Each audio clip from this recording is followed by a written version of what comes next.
Hey, I'd like to welcome you to another episode of Mission Matters. My name is Adam Torres, and if you'd like to apply to be a guest on the show, just head on over to missionmatters.com and click on Be Our Guest to apply.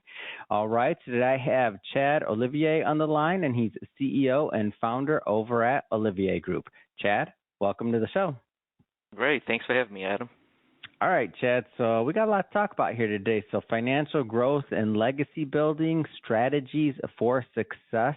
And I want to get into the Olivier Group, of course, but just to get us kicked off, I mean, where did you start your journey in wealth management and planning? Like, where did all that begin for you?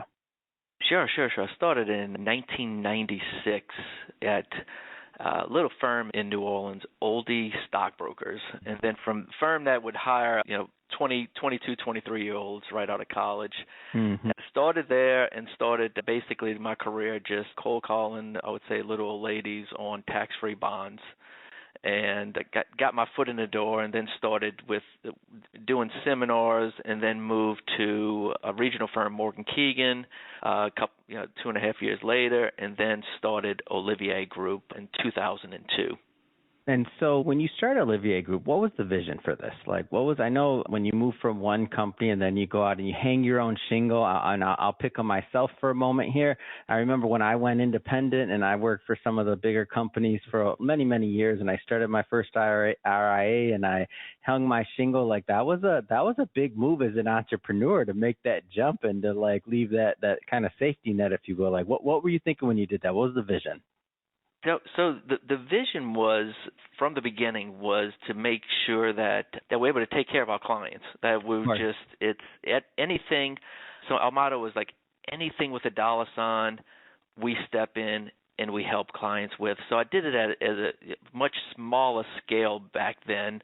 I didn't have a lot of resources, started Olivier Group, but that was my vision, that we would grow, and get to the point where we could handle everything from investments to taxes to insurance and just be part of our clients' total life. So that was the vision, and then realistically, like, that is the vision today, but we just on a much bigger scale. Yeah. What was it like when you made that move from, being in the seat, just giving the advice, to then, wearing that hat as an entrepreneur and being in charge of everything, even if it was a small team, is different. Like, now you got to run a business, right?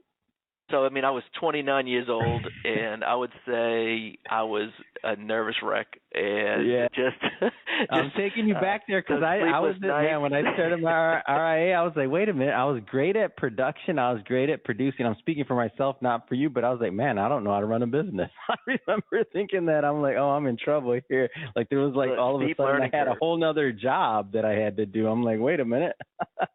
Yeah, it's no steep learning curve, and I started joining some different business organizations, and then just started reading any book on business that I can on how to effectively run a business. And in the beginning, you're basically a one-man show, so it's realistically not a business. So you have to learn how to hire, how to run a business. What do you need to do? And so I just started just reading about successful businesses, especially in my industry, how were able to do it, and just followed it to a T. And then it just ends up just growing and multiplying like a snowball effect. Yeah. And what do you think were some of the attributes that many small businesses in finance or otherwise don't make it? What do you think are some of the attributes that gave you that long legacy? And by all sakes, you made it. You're still in the game, and you started in the 90s. Right, so started you made it. Yeah, and so what's amazing is multiple 2000 the tech wreck. 2000 the tech wreck. You survived that. 2008 you survived that. Who else? Yeah. All the mini ones in between. Go ahead, please. I just wanted to put some context for everybody listening. That's all. Sure. So when I first moved over on my own, I brought over like maybe $12 million in assets, and we're at $465 million in assets. Amazing. And all these assets, I've not acquired any businesses. This is just from pure growth of the actual business. And it's what's amazing, what's always helped me out was that I always look at everything as competition. So when you look at it that way, and even I explain it to clients, when you go through tough markets, I said, just look at every company like it's a competition between that company and another company, another business. In the same way, if you look at your business, is that, at certain periods of time, you're going to have really, really bad times, but that's where you need to like step on the gas and start calling all clients, reassuring them that everything's going to be okay, and get them through that time. And every time we've had one of those really, really rough markets, that next year we've had like the best year, because we have so many referrals and so many things happened because we did what we did the year before. It's always told the clients when we're looking at stocks or investments, and you have a great company out there that, just to give you an example, I won't name any names, but this company puts packages on my door every day. They bring us stuff to us, and I'll say their name, man. I'm proud of it. I was one of the first Prime. I swear I was one of the first Prime members. Nobody believes me. I'm like, I count my packages year by year. I'm like over probably 500 packages this year. I'm serious. I have packages every single day, multiple, usually. So if you have a company, so Adam, if you have a company like that in a year when it's a bear market and they go down 70%, you got to ask yourself, like, okay, should they really, is this going to be a good company? Are they going to be still in business? Are they making money? Is this an opportunity? And this is where opportunities happen, and then you get all the benefits of the rewards of it for making moves and doing things. And same thing in any business. Any business. Yeah. And what I like about your story, too, is that, you obviously you're successful, your company's grown, you're doing well for your clients or else. And just the fact that number that you mentioned, for everybody that's listening that isn't aware of kind of wealth management of the business, a lot of times in order to grow your assets, maybe you're purchasing other books or other things like that, which there's nothing wrong with that. It's completely fine. But it says something else when you're growing in an organic manner as well, and you're able to attract clients and retain them to build your book, too. It's typically a little bit, can be, not always, but a little bit slower. It could be a little bit, it's one client at a time with your staff. So I feel it's an intimate process. So that's just some context for everybody that's listening that didn't quite catch what Chad mentioned when he made that statement, but that's the context behind it. But so in that spirit, Chad, I think it's pretty interesting to get your take on just the state of wealth management today and what consumers are facing. So whether it's products, like advice, like I've not been in the business. I've been in full-time in media now the last 8 years, even though I was in the business almost 14 prior to that. But what are you seeing? Like, what are clients being offered? Like, what's the competition doing? Like, talk to me about this, the state of wealth management overall. So to me, what's very scary in this whole wealth management area is that it's very easy for someone just to come and hang a shingle and say, and I'm a wealth advisor. It's not difficult to do that.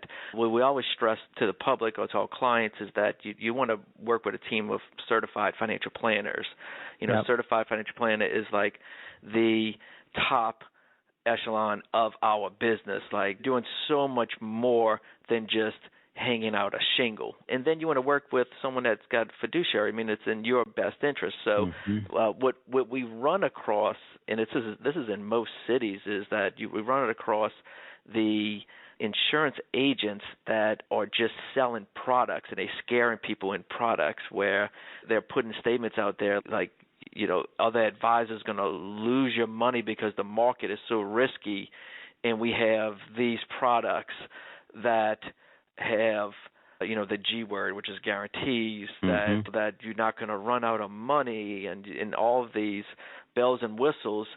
But what ends up happening is many times we'll get to see these investments after they've been purchased, and the client comes to us and says, I'm just not making much return, any money off of it. We look at it, it's like a lot of times they're stuck in an investment that is for 15 years. There's all kinds of back-end charges on it, and the formula to actually get the returns that they're saying they should be getting is just so complicated that it's hard to understand. So with basic planning, and if you just look at, we do what's called the bucket strategy. So if you just look at basic planning and you look at the buckets, like you have 3 buckets.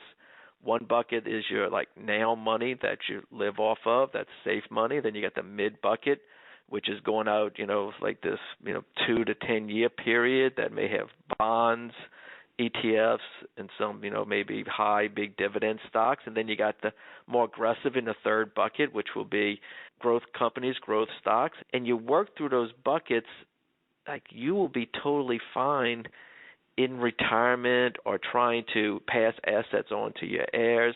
You don't need to go into these complicated products. But I know it's many years before that you haven't been in the financial industry, but I mean, way back when, you probably remember those commercials that would just, it was for gold or anything else. It was just hey, yeah, like, everything's going to fail. This is going to be so bad. This is what you need to invest in. And it's just, that's realistically not the way to acquire wealth and to distribute wealth through your lifetime. That's what I do see out there that to me is scary, and it really hits that middle market more than anything. So if you just think of people that are retiring from the local plants that have some money. I mean, they have, sometimes up 7 figures, but they don't really follow a lot of things, and then they just keep putting in their mind just, constantly just running the commercials like it's going to be bad, it's going to be bad, it's going to be so bad, and you need to do this. Well, Adam, the truth is I've been through all those types of markets, even 2008 when you had the whole financial world in collapse.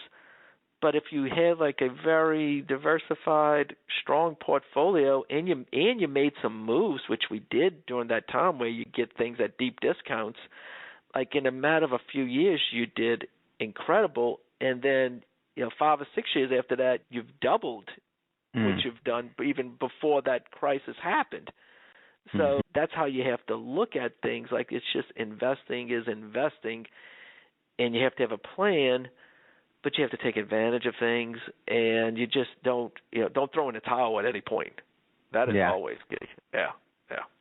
Talk to me about legacy planning, specifically for business owners. A lot of business owners and entrepreneurs that listen to this, and many are entering that stage of life of where they're considering if it's retirement or whether what they're gonna do with their business, next as they move on to the next thing in life.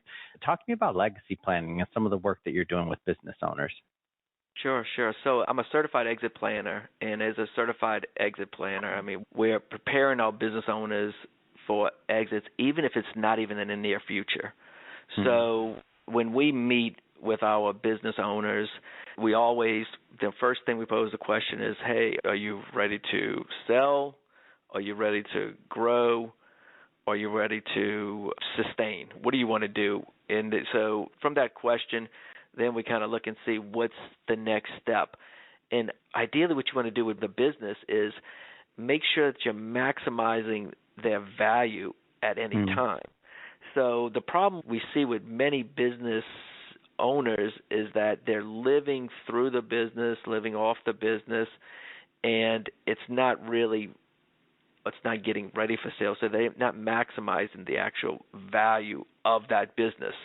That's where we come in and just make sure that, hey, you got to look at this business as a separate entity.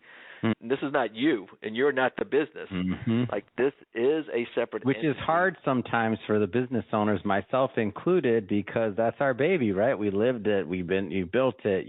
Even your business, I'm sure you would have. Me too. It has your name's on the door, but we got to look at it like different. I get it. Listen, I got 4 boys, and we all are dressing in Olivier Group attire all over, all the time. Man, I love that, man. Oh, I love a good family business. Group, you got those boys. Yeah. How old are they, if you don't mind me asking? Yeah. So my boys are 19, 17, 15, and 11. Oh, that's what I'm talking about. They're all wearing it. Come on, we're going golfing. Everybody's wearing Olivier Group. Come on. That's it. We have everything. My logo is everywhere. You're missing that one for the basketball team, and you're good. Oh, no, wait a minute. And there goes the 5. That's right. You got jerseys for the whole golf playing pickup basketball, all 5. I love it. Yeah. Go ahead. So Adam, I mean, one of the other things that we always try to stress is that we have the children of the clients need to be educated early on how the business works, how the investment works, and then the owner has to decide if this is going to be a business that the children are going to come in, or they're going to sell the business. And many times, the reason why businesses fail, or they're failing because they're giving the business to the next generation. In reality, the next generation needs to be buying that business and not be a gift. They need to understand the value of it. And I agree with that. And if you understand that, I mean, then now you have an ability to plan properly so that you're getting maximum value, right? Because that's what kills me is when, I mean, I'll give you my worst ever, best ever. I mean, it's the worst ever, but it just, I'll just say the story. I remember a client I was working on for a long years, and he's like, going to exit the business, whatever. At some point he's like, Adam, I'm going to bring you the business. Adam, I'm bringing you the business. And, many years later, maybe 3-4 years later into the relationship, he comes in and he's smiling ear to ear, and he's got a check in his hand. And he's like, yep, I'm ready. And I'm like, okay, you're ready. Let's start planning the exit then. So how many years are we thinking? Are we thinking in a year? Are we thinking in 2? Like, we got to start planning. He's like, what? Planning? I got the check right here. And my heart dropped. I'm like, well, anything that we could have done, you just now lost all the value in. And he's like, I was like, I hate to dampen your day, but I was a CFP back then, by the way, as well. And I'm like, man, all these conversations we've had, all these, like, I'm like, and you did come to me, I very clear. I have so much documentation. He's like, well, it's done is done. I was like, oh my gosh. I was like, but I'm like, so much value. Like, I didn't even get to see what was there for the planning side of things, of the value that he potentially left on the table. And especially because he wasn't working with a business exit strategist like yourself. Like, he wasn't working with that. He just sold it. He got an offer. It was okay, what he thought it should be, and he just did it. And I'm like, oh my gosh. And who knows? That could have been at the minimum, I believe, hundreds of thousands of dollars that he left on the table by not properly planning. Like, and especially and it just so happened in the market that he exited and everything else. It was like, it was okay, but that aside, you don't know what you don't know. And we never got to look under there. So I never got closure. It was fine. The client was at the end of the day all right, but it hurts my heart. And I tell this story because for everybody listening, you got to work with somebody that specializes in exiting the business. Like, he potentially gave up, I believe, in excess of 6 figures, possibly multiples, and what he could have gotten in value for what would the cost have been for some planning, like nothing compared to that, or even some additional like outside help if we had to assemble a team, depending on like the complexity of how his books were or things like that, like all the things he could have done. And it's like, it broke my heart because he's a really good guy. And I'm thinking about, that's money that's out of his investments, out of his legacy, out of that his kids should have inherited and things like that. And that value, I mean, there's a winner and a loser in every transaction, or so to speak. So the person who bought probably was the winner on that one, and that excess value, which that wasn't my relationship. So I wasn't, obviously rooting for that person. Right. But I say this not to scare everybody, but you should be if you're doing. He worked, 30 years to build that business, or whatever the amount of time was, right? Yeah, it's his baby. So and it grew up, and it was time for it to let it go. Yeah, it was just work with somebody. Let it go, but work with somebody. You got to work with somebody that knows what they're doing, that has exited many businesses. If you're going at it and it's going to be your one time to exit, don't you want to do it the right way? Like, that's the thing. Like, if that's going to be your exit, you built it for that long, and now you're going to exit it. Why would you go at it alone? You've only done it once, or will do it once, versus working with a team that's maybe done it many, many, many, many times. Right? That's true. No, and Adam, one thing we always stress is, and this is I'm just amazed that many business owners do not have it, but have some type of an estate plan that goes with their business. So they have their business, they're living through their business, they're in their business, but they don't have any of their estate planning. So when I'm meeting with many of their potential clients or new clients that have businesses, I always say, okay, so how are we protecting the family when it comes to the business? How do we protect the children that are getting benefits from this business now.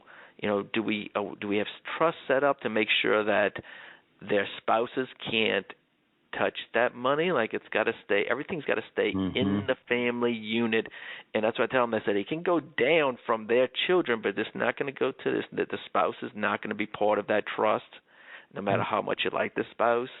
It's got to stay. Everything has to stay in that family unit, and this is a whole family business organization. I know we have a client that has a very, very large estate, and his business part of it's not even a big part of the estate, but we working with his, we have estate attorneys that are helping him do things. We've done things in the past, but now it's become even larger. So, but it's always the same thing. Like, he's buying a house for his daughter in another state, and he's like, "Oh, do I just give it to him?" I'm like, "No, you don't just give it to him. They're going to set up an LLC. This is going to be part of her inheritance. This is going to be part of hers, and it's not going to be her husband. This is all part of your world and your estate, and that's how you have to think about it." It's great. Chad, I know we got much, much more we can talk about this, and I'm sure my audience, their interest is piqued. That being said, what's the best way for people to follow up after this conversation and learn more about the Olivier Group? How do they connect with you and your team? Yeah, sure. Go to our website at oliviergroup.com, OLIVIER group.com, and you can see all kinds of information on us. I've written a couple of books. I have a local television program here during the news, and you can see some different things about us, but there's also a spot on there that you can contact us if you have specific questions or one of our advisors to give you a call. Just click on that. Amazing. And for the audience, just so you know, we will definitely put the links and all that good stuff in the show notes so that you can just click on them and head right on over. And speaking of the audience, if this is your first time with Mission Matters and you haven't done it yet, hit that subscribe button. This is a daily show. Each and every day we're releasing new episodes, new content, and hopefully new inspiration to help you along in your journey. So again, hit that subscribe or follow up button because we got another episode coming out tomorrow and I want you to get that notification. And Chad, again, thank you so much for coming on the show. Really appreciate it. Thank you for all your work you do out there helping your clients. So appreciate it. Great. Thanks, Adam.